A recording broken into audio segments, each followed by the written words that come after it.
Hey there, Doctor right here once again with the Learning Liaisons, and welcome to step number 2 of the 7 steps to success on your teacher or leader certification exam. In this step, we're going to talk about knowledge, right? So go ahead and like, subscribe, comment to this video. Let us know what you think at the end. Share this with your teacher friends. We're all in this together. So stay tuned. Coming up right now, we're going to talk about step number 2, knowledge.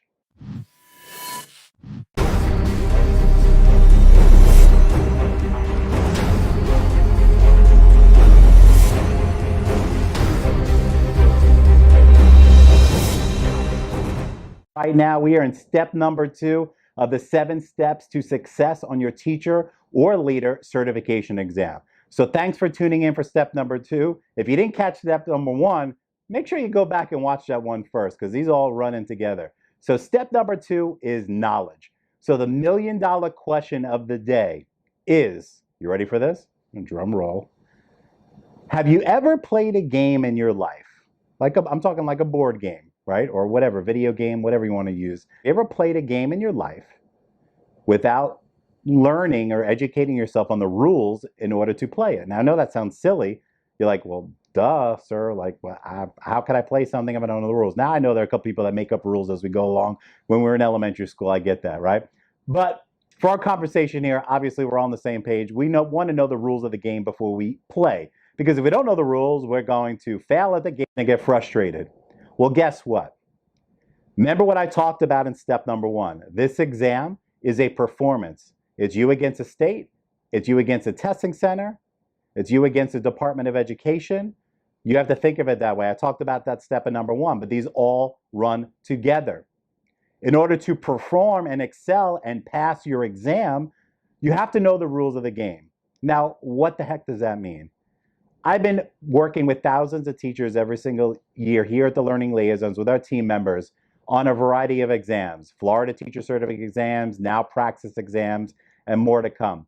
And I have done hundreds of face-to-face workshops each year. We have our courses online, people calling, Facebook groups, whatnot.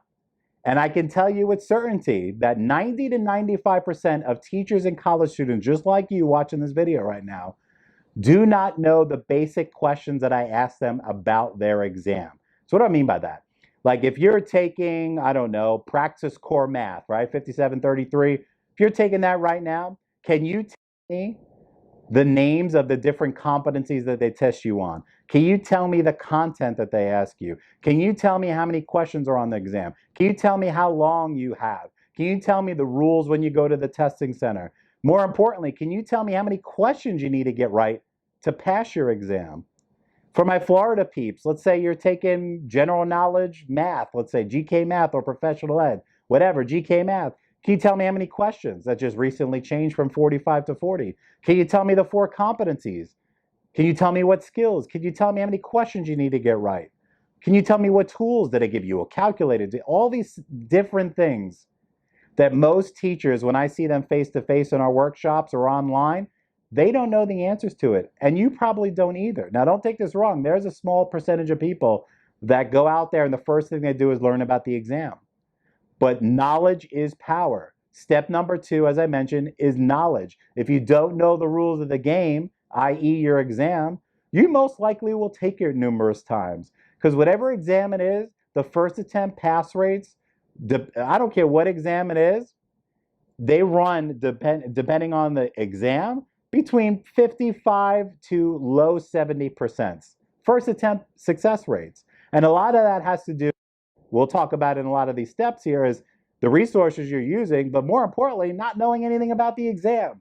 So one of the biggest pushbacks that I've gotten over the years is that teachers think that, and remember, myself and our team members have been through these exams ourselves. I know your struggles. I've been there myself. That's why I do what I do here at the Learning Liaisons. But most teachers that I encounter, a lot of people say the same thing. It sounds something like this.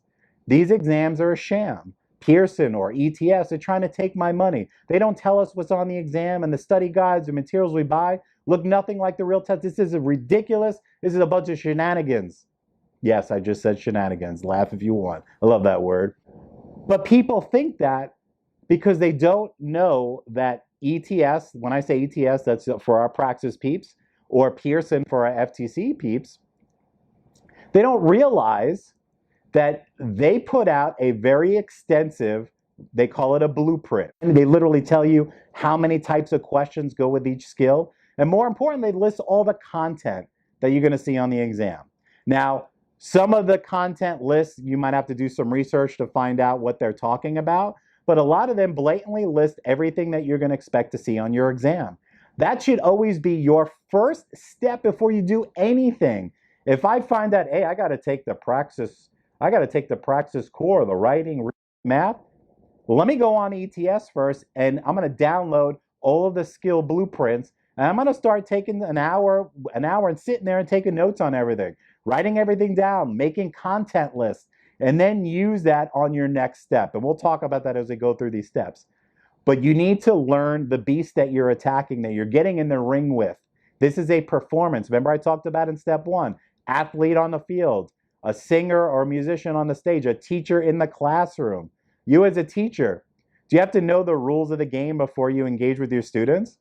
What do you think that means when we put that into real terms? Having the strategies you need to success? Not necessarily, that's different.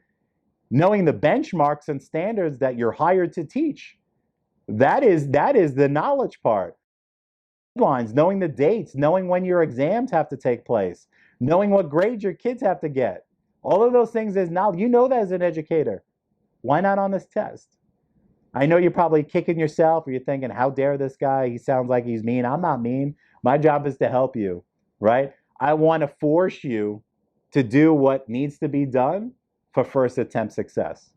That is our goal here. And we do a pretty good job here at the Learning Liaisons helping teachers find that success. And a lot of people come to us failing before, but we put them on the right track and they pass. Feel free to check our reviews on Google and Facebook. We're here to help you. But the goal of these 7 steps is I'm going to take you on a journey from 1 to 7 to put you in the best possible position to pass. So we talked about performance in step 1, knowledge. Know the person that you're going in the ring with, i.e. the exam. If you're taking the professional ed test for the state of Florida, if I get on the phone with you, you should be able to rattle off to me the 8 competencies. You should be able to tell me what kind of content circulates in those competencies, how many questions there are, what's the percent out of 100 I need to pass, how many questions does that equate to, what's my magic number. These are all legitimate, easy questions that every single teacher should be answering about their exam before they even start studying. So when someone comes to us here at the Learning Liaisons, they call us and they, I have problems, I can't pass my Praxis Core Math or my core reading or my GK Math or subject area K through 6, whatever it is. We have a series of questions that I like to talk to these people, and the series of questions I ask is obviously one, I ask them what they're using to study, right? But more importantly is I ask them, do you know how many questions you need to get right to pass?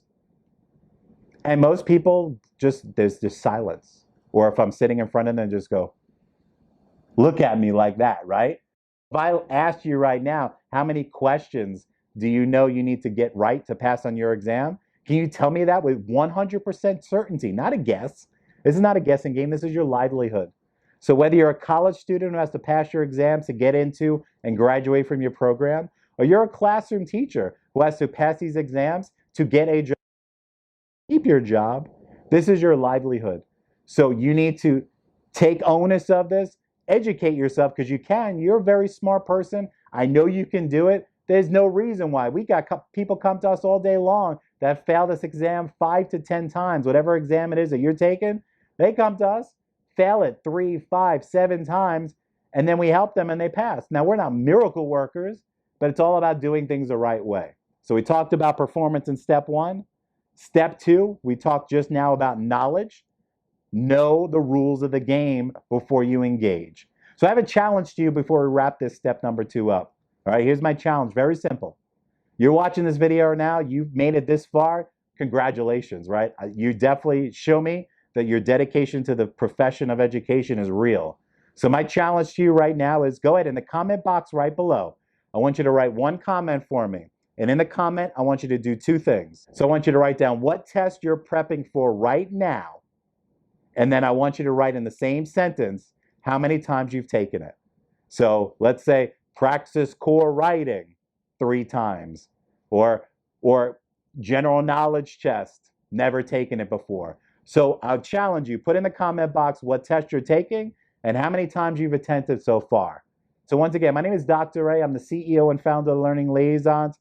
We're here to clear up the confusion, give you what you need for first attempt success. So please go ahead and like, share, and comment on this video. Share it among your education circles. We're here to help you. We're all in this together. I'm no specialer than you. I struggle with tests. This is why I do what I do today, to see how many people I can help in a year pass their certification exam. And right now, in July 2020, we recently just passed the 7,000 teacher mark since doing this since 2014. And most of those have been in the same last couple of years since we really ramped up operation here at the Learning Liaison. So with that being said, always remember, it's when you pass, not if you pass your certification exams. These tests are 80% mental, 20% content. I will catch you in step number 3. We're going to take a closer look at that blueprint. You know the blueprints I was talking about before? In the next video, in step number 3, we're going to take a closer look at a couple of the blueprints. And I'm going to teach you what you need to be doing for that first step towards success,